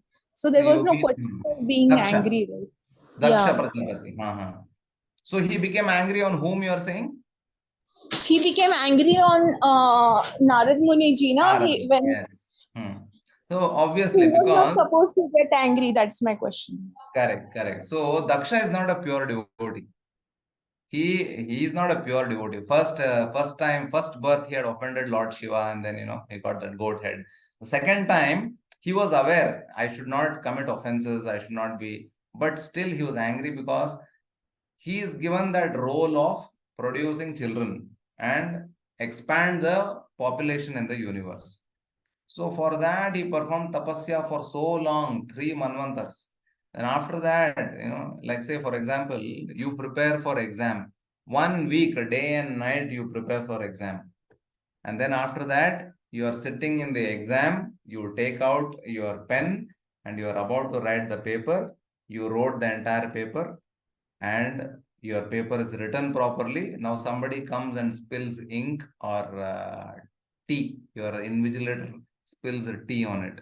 Then how will you feel? Oh, what can I do? I'll tolerate it. No, you will not. You will become angry. Same thing, we performed so much of, meditation and tapasya. He produced the children also with great difficulty. And 10,000 children, one shot, they are liberated. Then he tolerated. Again, 1,000 children, again they are liberated. So he could not tolerate. So he cursed. And that curse was not a great curse like the way he cursed Lord Shiva. Lord Shiva, you were very horrible. He was cursing, your face is like a monkey, you live in smashana, this and that. Even to hear that also is aparad, I should not even speak those words. So, but this time he said, you will not stay in one place, you will only be, traveling. So it was not a big curse. It was actually a blessing in disguise. And Narad Muni wanted that because he wanted to deliver everybody in this world. So he was angry, but it was not a very fierce anger, but it was a very mild anger. So he was much more improved Daksha compared to the previous Daksha. I hope it answers.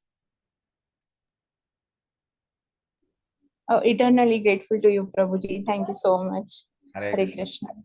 You have Bhagavatam, Mataji. If you don't have, you have to buy it. I have, Prabhuji. Okay, great. Thank you.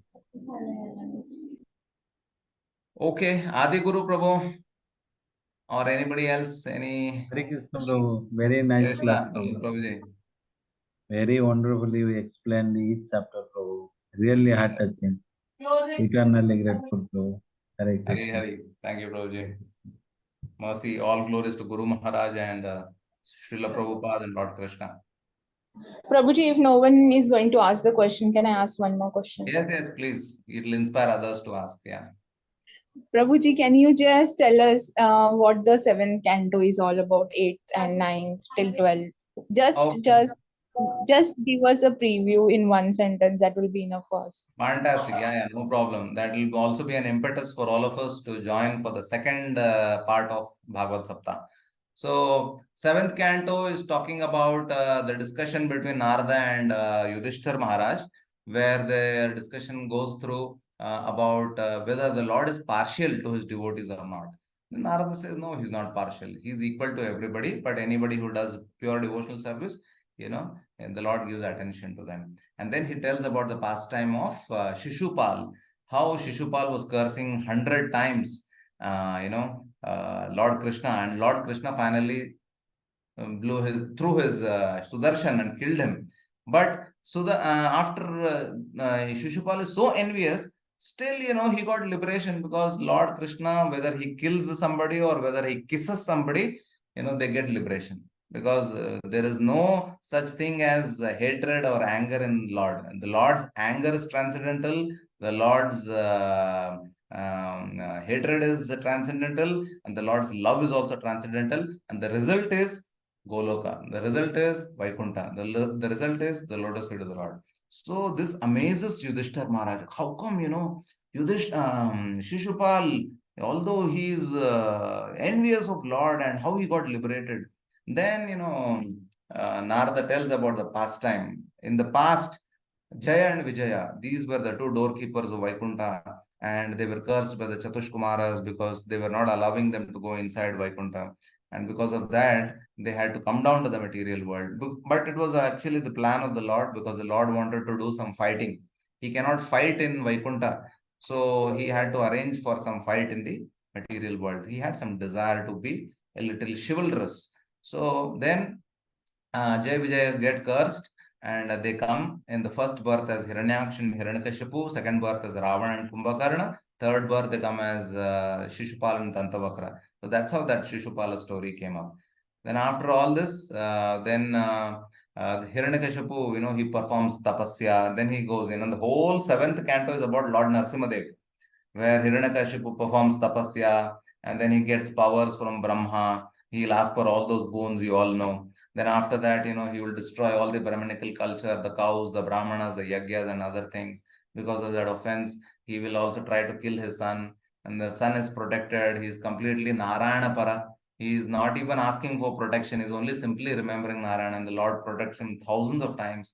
Then, Hiranyakashipu is shocked. He is saying that all demigods are all shocked and they are afraid. They shiver in their legs, if I raise my eyebrow. Who is this child, my own son, my own blood, 3-5-year-old child, he is not afraid of me. So Hiranyakashipu becomes disturbed. Then, he does not know how glorious Prahlad is. So finally, because of his offenses, Narasimhadev comes, rips open him and kills him. And then after that, that is the end of the story. And there is the prayers of Prahlad glorifying Lord Narasimhadev. And then after that, Narad Muni talks about Varnashrama Dharma in the 7th canto. This is the end of 7th canto. Then in the 8th canto, there is the description of the Manus. First 2 Manus are Swayambhu Manu, then there is Swarochisha, then there is Uttama Tamasa Raivata. They are all the Manus, 5 Manus. Then there is Chakshusha Manvantara description. Then there is Vaivasvata Manvantara description. We are all present right now in Vaivasvata Manvantara. These 7 Manvantaras are described in the 8th canto. And in that process, there is also a description of Devasura Sangram, the fight, the real fight between the demigods and the demons. There was fight now also when I described about Vritrasura. But this Vritrasura pastime actually happened in the in the Chakshusha Manvantara.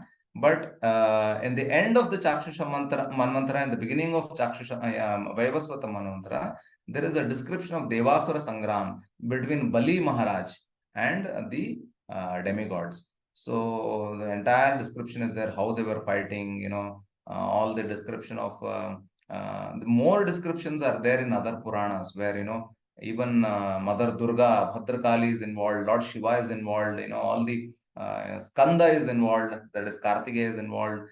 They are all fighting, you know, Shumba, Nishumba, what is that? Chandamunda, Shumba, Nishumba, all these descriptions are there in other Puranas, how Bhadrakali kills all of them. So this is a big fight for many, several thousands of years between Devasura Sangharsh.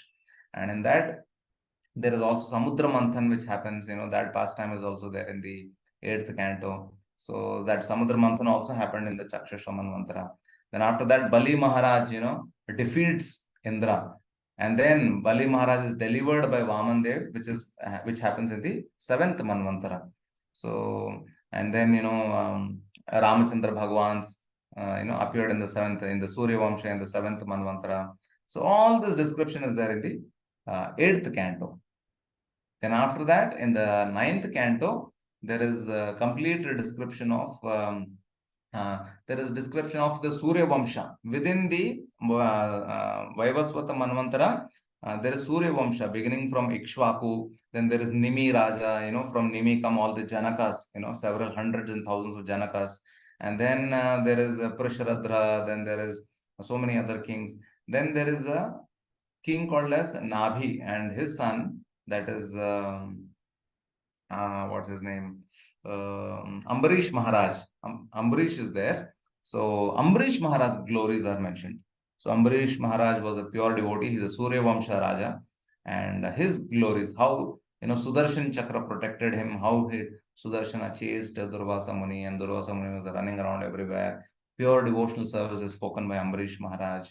And the Lord rejects Durvasa Muni's protection, and Durvasa Muni has to come and fall at the feet of Ambarish Maharaj and beg forgiveness to be saved from the wrath of Sudarshana. And then there is description, actually there's description of Ramchandra Bhagwan's Ramayana. Ramayana is described only in 4 verses in Bhagavatam. Then there is the future kings of Soma Vamsha and Surya Vamsha. All the description is there in the 9th canto. And the end of 9th canto is the beginning of Shurasena, Ugrasena, and all these demigods, you know, Andhaka, Bhoja, Vrishnis, all these kingdoms. They are all demigods who appear in all these kingdoms. And that is the preparation of the appearance of Balram and Krishna. The entire 10th canto is the pastimes of Krishna and Balram. There's so many 90 chapters about all the pastimes of Krishna and Balram. And in the 11th canto, we have the discussion between Narada and Vasudev, father of Krishna. So they are describing, they are talking about the glory of all the different Manvantaras, all the different Yuga Dharmas of Satya, Treta, Dwapar, Kali. Then there is Uddhav Gita. Between Krishna and Uddhava, there is description about 5-6 chapters of Uddhava Gita. There is Jnana Yoga. There is knowledge and Jnana Marga in that. And there is a description of the Avanti Brahmana, who is talking about, you know, there is the, you know, the 24 gurus are described. Avaduta Brahmana, he is describing, who is nothing but Dattatreya. So Dattatreya is, you know, speaking about the 24 gurus. He is telling his disciple Yadu. And then after that, there is also Avanti Brahmana story within that. And there is Pingala story and so many other things. Finally, the 12th canto talks about the Kali Yuga symptoms of Kali Yuga, how degraded human beings are. And then there is Bhumi Geet, where Bhumi Devi is actually saying that, you know, all these foolish kings, they come, they think that it is their kingdom, and they fight with others and they capture me, but they all die and go away.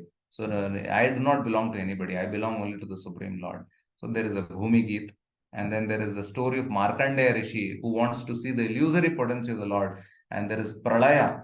So the Pralaya completely destroys, and he is swimming in the ocean of devastation. And for entire 1 kalpa, he is swimming in the water, because it is a night of Brahma. So for so many 43 lakh years, you know, he is swimming in the water, is unable to see, then he sees, Krishna in Jagannath Puri, floating on a, Vatapatra. So Karara Vindena Padara Vindam Mukhara Vindena Viniveshayantam Vatasya Patrasya Puteshayanam Bala Mukundam Manasas Marami. So he's glorifying the Lord. Then he goes inside the body of the Lord. He sees another universe inside the body of the Lord. And then suddenly he comes out of the illusion. Then there is glorification of Srimad Bhagavatam in the end of the 12th canto. So like that, all the description of the future Manvantaras is also given in Bhagavatam. We are saying what will happen after 10 years. Will there be a world war? Will India become a superpower? All that we are thinking, right? The Bhagavatam is predicting millions of years in the future. Who will be the next in 7 Manus, 7 Indras, and the 7 demigods in the future? What will be the incarnations of the Supreme Lord in the future? Savarni, Daksha Savarni, Indra Savarni, Deva Savarni, Dharma Savarni, all the Manvantaras are described. So like that, Bhagavatam has everything. All 12 cantos are covered. I hope they will do something. Next Bhagavata Sapthaha, we'll have all the other 6 cantos. Okay. You're really great, Prabhu. You have entire Sri Bhagavatam by heart. How easily, glibly you are telling. I am really flabbergasted at your knowledge. Hare Krishna. Dandavat pranam to you. Thank you, Mataji. Mercy Hare of Guru Krishna. Yeah. Hare Krishna, Prabhu. Dandavat pranam. Can I ask one question, Prabhu? Yes, Mataji. Is there a difference between liberation and going back to Godhead, Prabhu? Yeah, there is a difference because mukti and bhukti are 2 different things. Mukti means I want to be free from the suffering of birth, death, old age, and disease. Okay. Whereas bhukti is enjoying. Mukti means free from birth, death, old age, and disease. But bhakti means attaining the lotus feet of Krishna, always remembering Krishna, even if I'm in hell. So pure devotees, they don't care for mukti. They only care for bhakti. Bhakti means I should always remember Krishna. It doesn't matter where I am. So that is why there is a big difference between mukti and bhakti. That is why Kaivalyam Narakayate. For Vaishnavas, Kaivalya, which is mukti, is called as Naraka. Because we are not interested in mukti where there is no bhakti to the lotus feet of the Lord. But we are interested in bhakti even if it is in Naraka. So like that, there is a big difference. So, but all said, but automatically with bhakti, we also get mukti of Vaikuntha. So we go back to Vaikuntha. But generally the word mukti is used for impersonal liberation. That means I don't want God. I want to merge in the Lord. I want to merge in the light. I want to merge in Brahmajyoti. That is what is called as mukti. But the devotees are not interested in mukti. That's like a suicide, spiritual suicide. Yes, correct. Thank you, Prabhu. Hare Krishna. Yes. Thank you, Hare Krishna, Prabhuji. Prabhu. Thank you very Hare much. Krishna, Prabhu. Prabhu, when is next Saptaha, Prabhu? From 7th to 12th cantos. Organizers. Yeah, so that's what I was about to tell. First of all, thank you to all of you for very enthusiastically attending all the sessions, because taking out like 1 hour, 2 hour, especially in the evening, it's quite difficult. But all the devotees have very consistently they have come for these programs. So thank you all of you, and we are planning something for this definitely for the next 6 sessions. But you all be in the group. Don't go out of the group, because we will be posting the details when it will happen. So we have to plan those sessions based on the availability of the speakers, and maybe after the Janmashtami we will be planning something and informing that to in the group. So that is the plan. So that's the update, and to all of you, for attending the session and having that urge to listen to the Bhagavatam, and really very, very happy for all the devotees. Thank you. Hare Krishna Prabhu. Prabhu, Ashoka Gaura Prabhu only will take, na? Remaining 7 to 12 cantos. Based on the Prabhu's availability, yeah. Definitely we would like to have a session by Prabhu. Canto really fix on our mind like anything, Prabhu. Really, it's very nice. His explanation. Please, Prabhu, you explain, Prabhu. And give us the brief like this 7th, 8th, 9th, 10th, 11th, 12th cantos, what it is containing. You have told now, but we want to know once again. Please, Prabhu. From 1st to 12th. Hari Hari. Thank you very much for your eagerness, Mataji. So,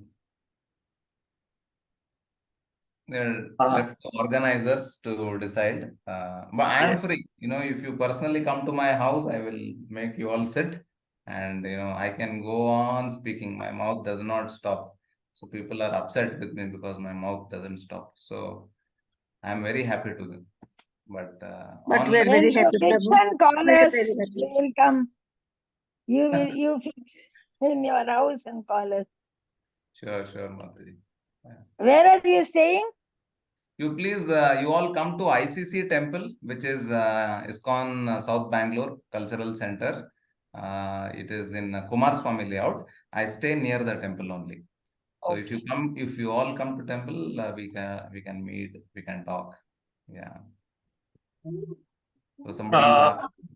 Yeah. So if all devotees can come on video, we can probably take a screenshot for our memories.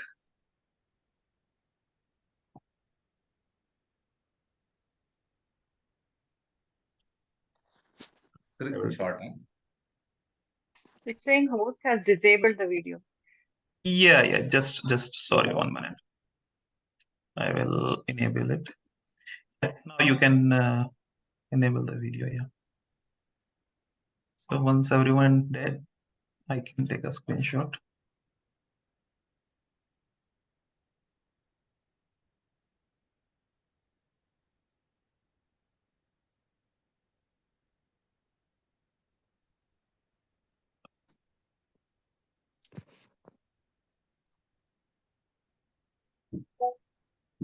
Thank you.